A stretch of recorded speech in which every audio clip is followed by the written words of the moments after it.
ఈరోజు మహబూబ్నగర్ పట్టణంలో మాదిగల సదస్సు జరుగుతూ ఉన్నది.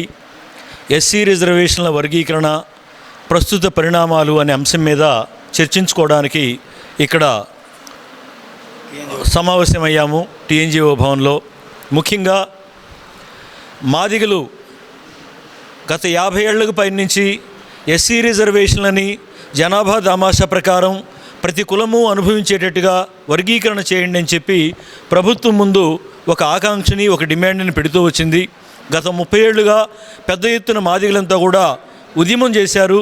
ఈ ఉద్యమం ఫలితంగా రాష్ట్రంలో ఉన్నటువంటి రాజకీయ పార్టీలు, పౌర సమాజము, వ్యవస్థలన్నీ కూడా వర్గీకరణ ఉద్యమాన్ని బలపరుస్తూ తీర్మానం చేశాయి.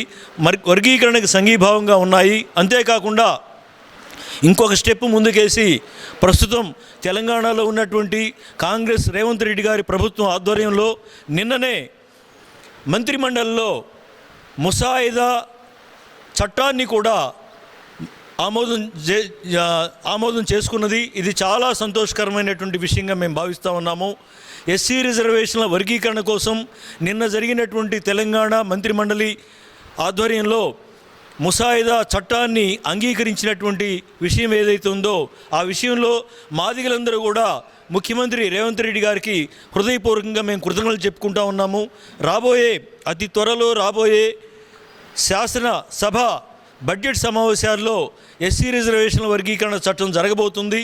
అది అయిన తర్వాత మాదిగలకు, అనుబంధ కులాల వారందరికీ కూడా విద్యా ఉద్యోగ రంగాలలో 10% అవకాశాలు గ్యారంటీడ్ కండిషను ఏర్పడింది. కాబట్టి ప్రతి ఒక్కళ్ళు ఈరోజు విద్యార్థులుగా, నిరుద్యోగులుగా ఉన్నటువంటి వారందరూ కూడా ఈ చట్టం, జరగబోయే చట్టం యొక్క ఇచ్చేటువంటి అవకాశాలని ఉపయోగపెట్టుకొని సాధికారం పొందాలని చెప్పి కోరుతూ ఉన్నాము. ఈ విజయం ముఖ్యంగా ఎస్సీ రిజర్వేషన్ల వర్గీకరణ విజయం అనేది ఈ ఉద్యమంలో, మాదిగ ఉద్యమంలో ఎంతోమంది అమరులయ్యారు. ఎంతోమంది తమ వృత్తులు, ఉద్యోగాలు, వ్యాపారాలు, ఆదాయ మార్గాలన్నీ వదిలిపెట్టుకొని, చదువులు వదిలిపెట్టుకొని, తమ యవ్వనాన్ని త్యాగం చేసి కుటుంబాలకు దూరంగా ఉండి ఎంతో పెద్ద ఎత్తున పోరాడితే కానీ ఈ ఉద్యమం ఈరోజు ఈ విధంగా సఫలమైంది. కాబట్టి ఈ ఉద్యమం అంతా కూడా మాదిగ దండోర ఉద్యమంలో, పోరాటంలో త్యాగం చేసినటువంటి యువకులు, ఆనాటి నుంచి ఈనాటి దాకా పనిచేస్తున్నటువంటి సీనియర్లు, యువకులు ఎవరైతే ఉన్నారో వారందరికీ, ముఖ్యంగా అమరులకి వారికే చెందుతుందని చెప్పి ఈ సందర్భంగా మేము ప్రకటిస్తూ ఉన్నాం. ఈరోజు మహబూబ్ నగర్ ఉమ్మడి జిల్లా కేంద్రంలో టీఎన్జిఓ భవన్లో ఉమ్మడి జిల్లాకు చెందినటువంటి మాదిగ సంఘాల నాయకులతో రీసెంట్గా సర్వోన్నత న్యాయస్థానం తీర్పును అనుసరిస్తూ ఈ దేశంలోనే మొట్టమొదటిసారిగా ముందడుగు వేసినటువంటి ఈ తెలంగాణ రాష్ట్ర ప్రభుత్వం, ప్రజాప్రభుత్వాన్ని నడుపుతున్నటువంటి రేవంత్ రెడ్డి గారు నాయకత్వంలో ఎస్సీ కేటగిరైజేషన్కు అసెంబ్లీలో తీర్మానం చేయడం, ఏకసభ్య కమిటీ వేయడం, ఆ తర్వాత ఆ కమిటీ యొక్క రిపోర్ట్ తీసుకోవడం, దాన్ని ఆమోదించడం సామాజిక న్యాయం చేసినట్టుగా మాదిగ సంఘాలందరూ కూడా భావిస్తూ ఉన్నారు. ఈ సందర్భంగా ప్రభుత్వానికి కృతజ్ఞతలు తెలియజేస్తూ ఉన్నారు. ఇంకా ఒక అడుగు ముందుకేసి ముఖ్యమంత్రి గారు రీసెంట్గా నిన్ననే క్యాబినెట్ సమావేశంలో బిల్లు యొక్క ముసాయిదాను కూడా దాని తీర్మానం ద్వారా అంగీకరిస్తూ నెక్స్ట్ అసెంబ్లీలో బిల్లు కూడా రాబోతూ ఉంది.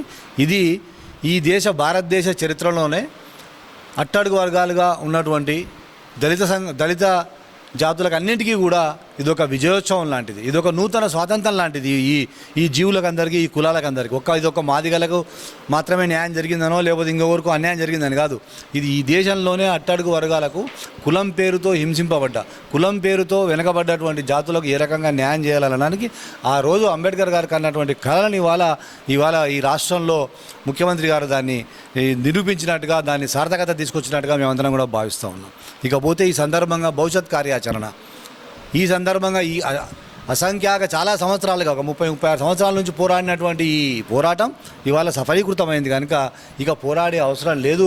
మనమందరం కూడా కలిసిమెలిసిగా ఎక్కడైనా సందర్భం ఏదైనా రాజకీయాల్లో రాలాంటి రాజకీయ నాయకులు ఏదైనా కోరుకున్నప్పుడు నేను మాదిగలా అని అడిగి వాళ్ళ పార్టీల్లో అడిగితే ఓకే, కానీ మిగతా ఏ ఇష్యూలో కూడా మాదిగలకు ఇంకోరికి ఎవరికి కూడా పంచాయతీ లేకుండా అందరం కూడా కలిసికట్టుగా విద్యారంగంలో కానీ, ఆర్థికంగా కానీ, వ్యాపారంలో కానీ, రాజకీయంగా కానీ కలిసికట్టుగా ముందుకెదగాలని మరొకసారి దళిత జాతుల ఐక్యతను చాటి చెప్పే క్రమంలో దానికి మళ్ళీ పునరంకితం కావడానికి ఈ సమావేశంలో సమాలోచన చేస్తూ పెద్దలు ఇవాళ మాకు ముఖ్య అతిథిగా ఇచ్చేసినటువంటి కృపాకరన్న ఆ రోజు మొట్టమొదటి దండోర మాదిగ రిజర్వేషన్ పోరాట సమితి అని పేరు పెట్టుకున్న నాడు ఈ రాష్ట్రమే కాదు దేశమంతా కూడా ఇకిలిచ్చి నవ్వి మమ్మల్ని అందరూ ఇదేం పేరు రా అన్నట్టు రోజుల్లో ఆ రోజు ఇన్ఛార్జిగా వారు వచ్చినప్పుడు ఆ రోజు అప్పటికే నేను ఎన్ఎస్సీ నాయకుడిగా, కాంగ్రెస్ పార్టీ నాయకుడిగా ఉండి కూడా మరి జాతి కొరకు అని చెప్పి వీళ్ళకందరికీ నేనే వెంటనే ఉండి ఆ రోజు నుంచి కూడా ఉద్యమంలో కలిసి పనిచేస్తాం. ఇవాళ మాకు నిజంగా కూడా ఆ రోజు నుంచి ఈ రోజు వరకు పనిచేసిన వాళ్ళందరినీ స్మరించుకుంటూ ఈ ఆనందాన్ని మేము ఇవాళ ఈ సమావేశం ద్వారా ఆనందాన్ని పొందుతున్నాం, ఎంజాయ్ చేస్తూ ఉన్నాం. అదే రకంగా 100 రెట్లు ఎక్కువగా ముఖ్యమంత్రి గారికి, ఈ రాష్ట్ర ప్రభుత్వానికి మరి ఈ ఎస్సీ కేటగిరైజేషన్కు ఎన్నికల మేనిఫెస్టోలో పెట్టి మమ్మల్ని అందరినీ ఈ జాతులందరినీ ఆదుకున్న కాంగ్రెస్ పార్టీ అధినాయకత్వానికి రాహుల్ గాంధీ గారికి కానీ, సోనియా గాంధీ గారికి కానీ, మల్లికార్జున ఖర్గే గారికి కానీ కూడా ఈ సమావేశం ద్వారా మేమందరం కూడా చేతులెత్తి జోడించి శిరస్సు వంచి మరి వారి కృతజ్ఞతలు థ్యాంక్స్ చెప్తా ఉన్నాం. Thank you.